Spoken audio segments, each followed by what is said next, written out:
محترمانه د سایل صاحب یو غزل دی.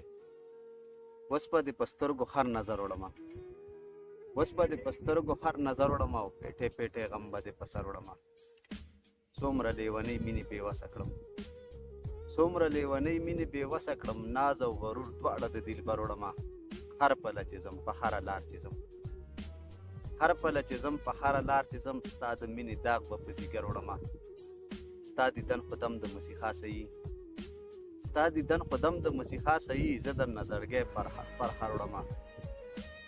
خاورې کړه سایل ځواني په تا پسې، خاورې کړه سایل ځواني په تا پسې، تش کچ کول په غاړه ستا د در وړمه.